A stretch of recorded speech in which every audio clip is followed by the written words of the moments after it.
I'm Jascha Franklin-Hodge. I'm with a company called Blue State Digital. I love the fact that you were also talking about using video for the behind-the-scenes piece, in allowing people who made like a $25 donation to get a bit of a strategy briefing, as you were saying. Were there other areas where you were using video like that? Sure, absolutely. I mean, I think there was a few thousand videos produced by the campaign over the course of it, and a lot of them were targeted towards specific audiences.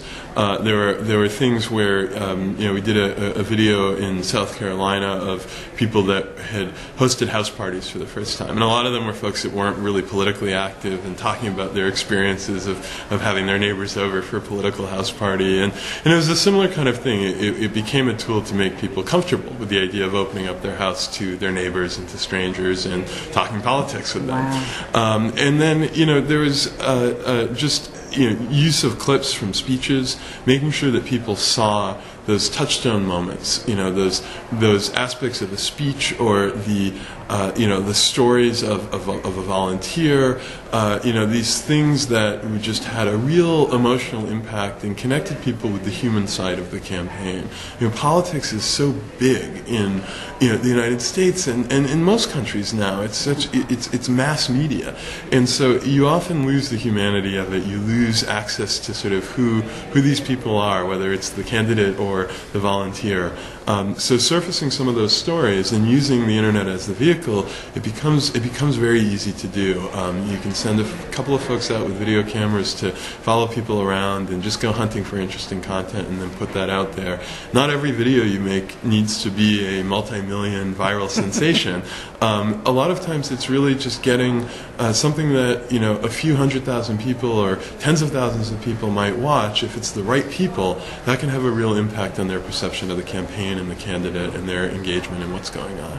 Well, and that feeds into the points you were making on stage about bringing other people in the organization to speak outside of the campaigning perspective, bringing other people in the organization forward to tell their stories and their perspectives and keep that consistent narrative going, and the personalization and authenticity that comes from talking to somebody who's actually stuffing the envelopes, or the person who's actually standing behind the man at the podium, that kind of thing.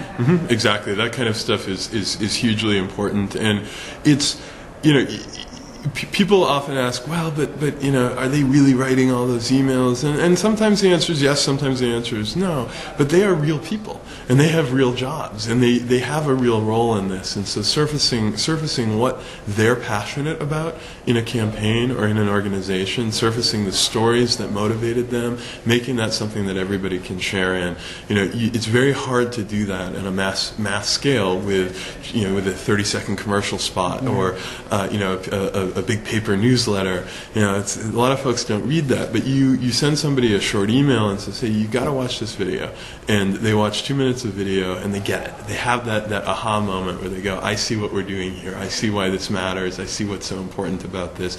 Those kinds of opportunities are rife on the internet, and there's a lot of opportunities to take advantage of it. Well, and you get other people's voices and other people's perspectives, because what you care about and what I care about may be radically different, and yet the campaign may speak to both of us. This is an easier way to get that message to us. Yeah, you can do that targeting, but you also can not target sometimes and show the different faces of the campaign. You think about Barack Obama and you see, let's go, in the early days of the campaign, there's a lot of questions of, well, is this guy going to fly in in Iowa and in more rural areas? And so, showing people across the country what the Iowa office is doing, who the supporters are, why they're passionate about Obama, helps open people's eyes to the breadth and diversity of the campaign and what's being accomplished.